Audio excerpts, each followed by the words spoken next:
is on the right side of the first page of my handout. Giving you some examples.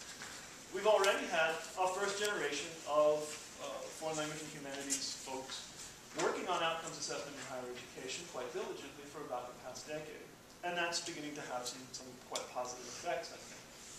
And what I want to do in closing is just highlight what I think are some of the main consequences for these programs themselves in terms of positive transformations that have resulted from engaging in outcomes assessment, or at least the first stages of outcomes assessment. And I'll just mention three here because they come up again and again and again in the cases that we've been looking at. First of all, simply by beginning down the outcomes assessment road, we end up with greater articulation, greater alignment, greater improvement of curriculum and instruction. Right? It's inevitable that when we start stating outcomes, we're going to start thinking about curriculum and how the curriculum forces feed into the different outcomes. That's crucial, and it's across the board a finding. Often, well before any kind of assessment data are collected, important changes take place in our specificity of our curriculum. Second, a really interesting trend in many of the cases that we've looked at here in this first generation is that they're able to leverage assessment efforts to garner institutional and other kinds of support. So you see dollar signs in the final column of that table. That's what I'm talking about. But not only financial support, but also recognition and other kinds of resources and backing. That's an important reason on its own, I think, for engaging in these kinds of efforts.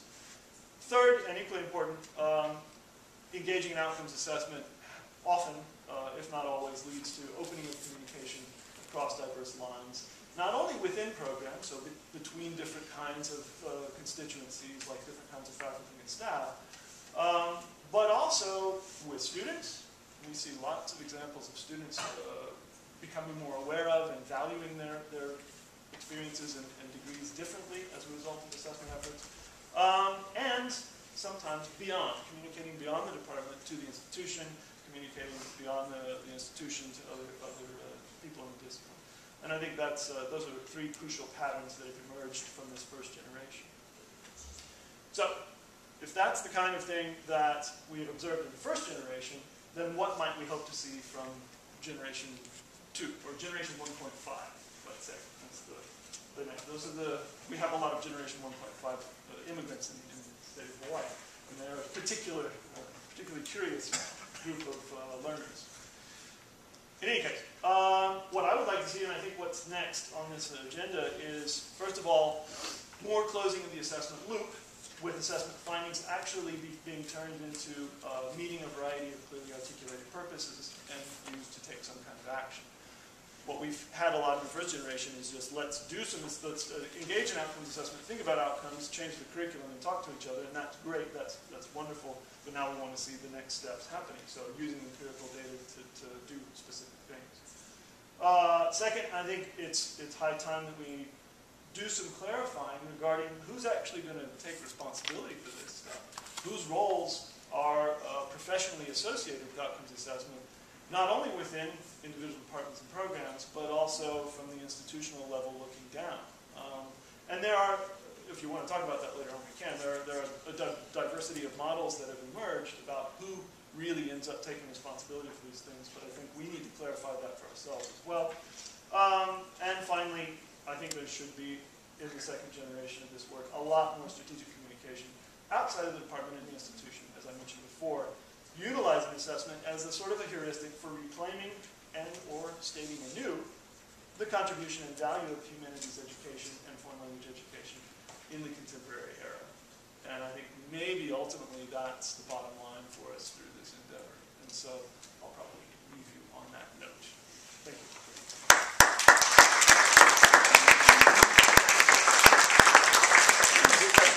Yeah, exactly. Okay. Yeah, thank you, John. And just a quick word about format before I call Peter to the podium.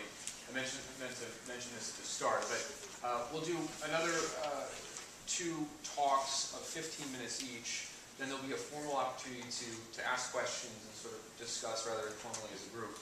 And then after about a half an hour of questions, I thought we could just break and have some refreshments, and you can sort of mingle informally with the panelists and talk a little more depth. So that's sort of format we envisioned. Please help me welcome Peter Pfeifer to the podium.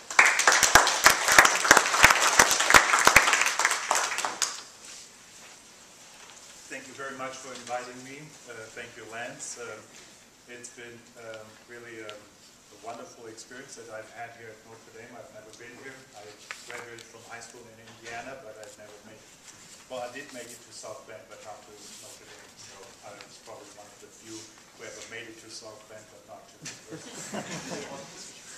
I'm particularly happy to be here because it's a great honor to do something with John. I've known John for 11 years, and he was really instrumental in one of my, what I would consider one of my defining moments of my, one of the defining moments of my professional career, intellectually, in terms of friendship, but for the purpose of this presentation, really intellectually and academically, and that is the assessment or the curriculum, the massive curriculum effort that we undertook at Georgetown University, the German department, when John 11 years ago came in and participated in this and really helped us along 2 years into the project to develop a better understanding, a much more systematic approach to assessment.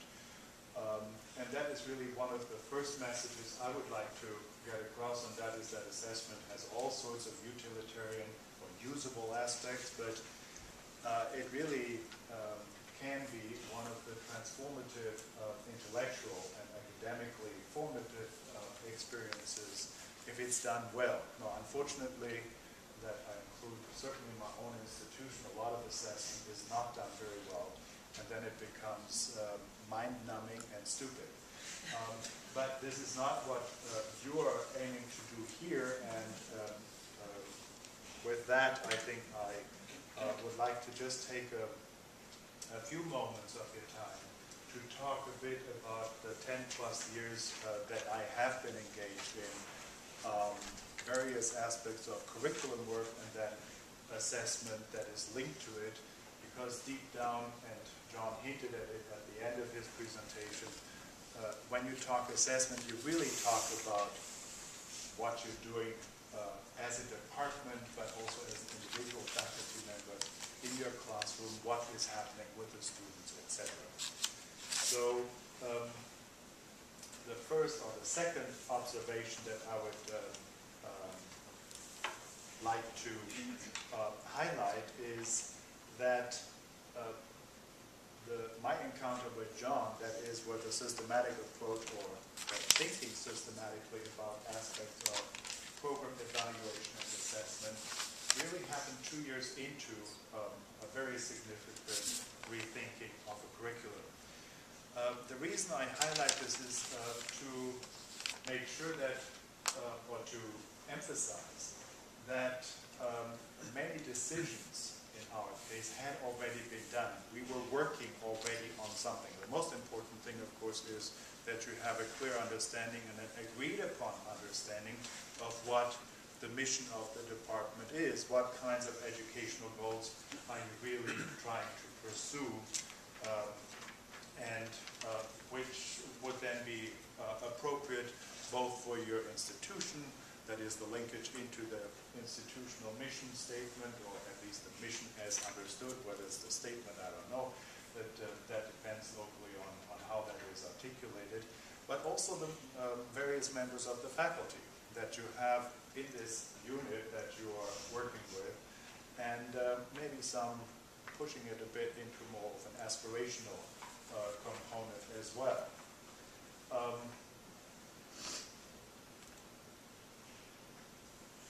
One of the important aspects of that is that if you really think about it and take the time to sort of step back, then sometimes what from the outside can seem as massive changes in the curriculum are really nothing more but a massive effort in articulating more clearly what exactly it is that in some shape or form is agreed upon really by the people already. I had to think about that in some of the conversations I had earlier today with some of the people here from Notre Dame, which said, well, there's sort of a tension between, you know, now it's sort of not like things are falling apart, but, you know, we don't agree upon